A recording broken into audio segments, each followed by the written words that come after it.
Hold up.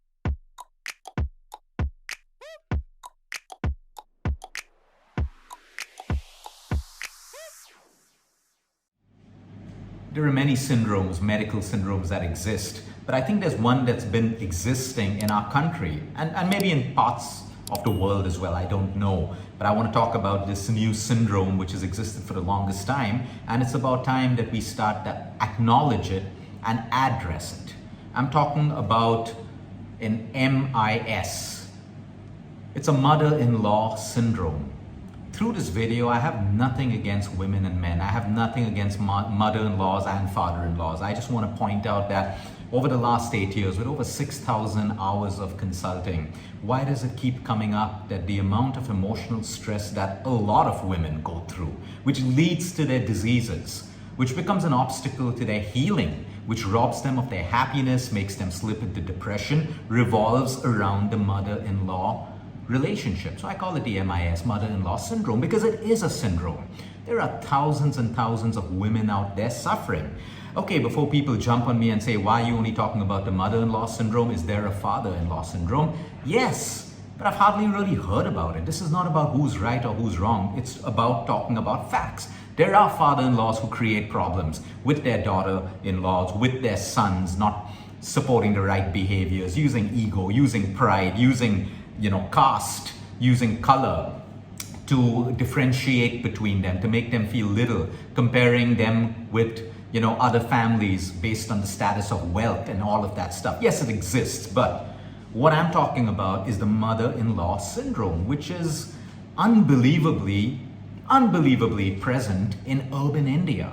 Educated families that have studied abroad and universities in the US and London and all of that stuff, they come back, and this relationship that they develop with their daughters, their daughter-in-laws, somehow leads to the worst health conditions that we've seen. Because when we break down cancer cases, we break down cases of diabetes, thyroid, chronic fatigue syndromes, all of these issues, obesity, gaining weight, we always ask about relationships, we ask about stress, emotional levels, chronic stress, and the amount of data that comes out over the last years where most of the stress is caused by the mother-in-law. So let's break it down. We don't have to make the mother-in-law look like a witch. Absolutely not. But what is the problem? The problem, is it a gap? Is it a generation gap? Is it the fact that the mother-in-law finds it difficult to let go of control, to accept a new woman in the family? A lot of the MIS syndrome women I see are very, very attached to their sons for all the right reason. But once your son's a grown man, you can't be his mummy all the time. You can be his mummy to be there for him, but you can't control your son. A lot of sons out there are so scared of their mothers that they will not even acknowledge their own wife's problems, which are caused by the mother-in-law. So now the wife feels unsupported. The wife feels alone and left to battle their own problems because she doesn't even get the help of her own husband. I'm not here, of course, sometimes there are daughter-in-laws who behave the wrong way and they do stuff which requires the mother-in-law to get in and address it better in an assertive way and a very civilized way, rather than trying to make the daughter-in-law feel alienated, comparing the daughter-in-law's family with their family, putting them down, ridiculing them, trying to show that they are in a position of power compared to the new daughter-in-law. And like I said, the sad part of this is it happens in urban India, in educated families. So this makes me think that the MIS syndrome is linked, number one, to pride and ego. Number two, with the inability to let go of control, the inability to learn acceptance. But my point is, if you are going to create problems for your daughter-in-law, which in turn is going to create problems for your whole family, why aren't you all vocal about this before your son gets married to that woman?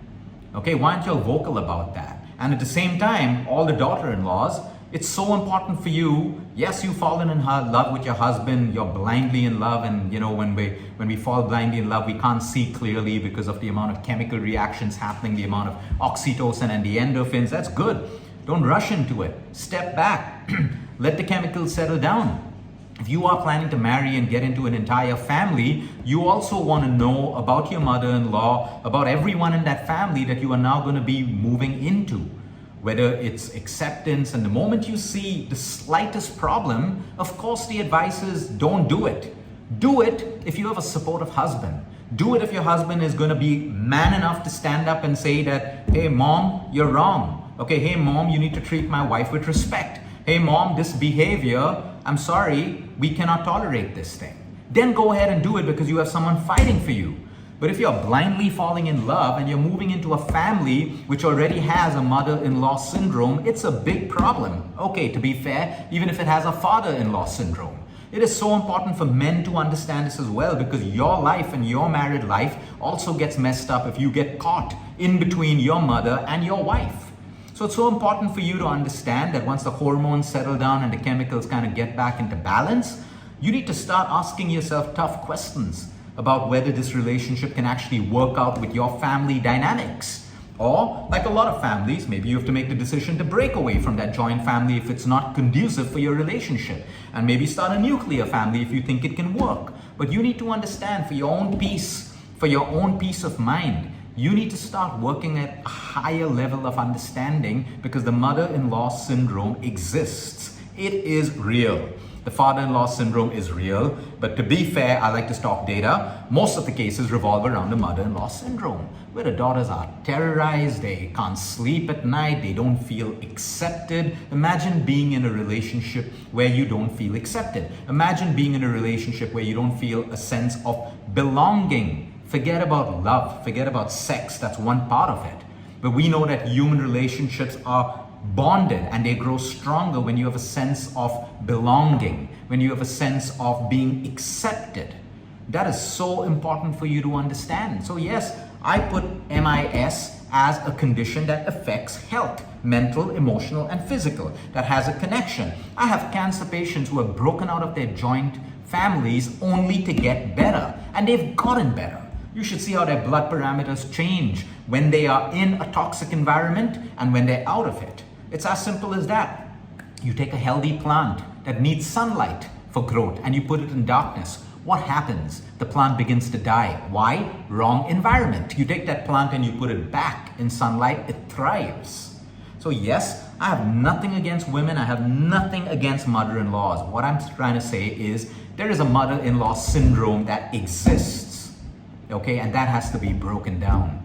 It is unfair. It is unfair that it happens, and you got to be smart enough to probe and find out, will you be a subject or will you be a victim of MIS when you choose to get into that relationship or that marriage? And everyone has a role to play. I understand it from the mother-in-law side as well. Yes, you're giving up your daughter, your son to someone else. You've been the perfect mother, now you expect the daughter to be the perfect mother as well. Don't have expectations. It's never going to work out that way. Instead, nurture.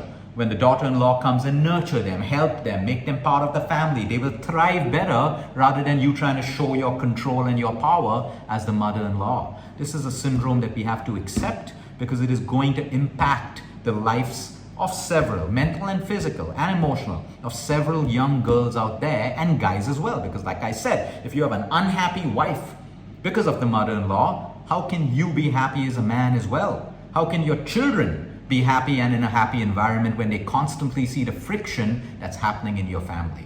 It's up to you to fix it. Everyone has an excuse or a choice. And sometimes the less you stop watching mindless entertainment that only shows you mother-in-law issues and families and positions of power, you need to understand what you watch more of, you become that. And that's not okay because it exists on TV, that you accept it. That's the virtual world. The real world is the world that you can create for your family and for yourself.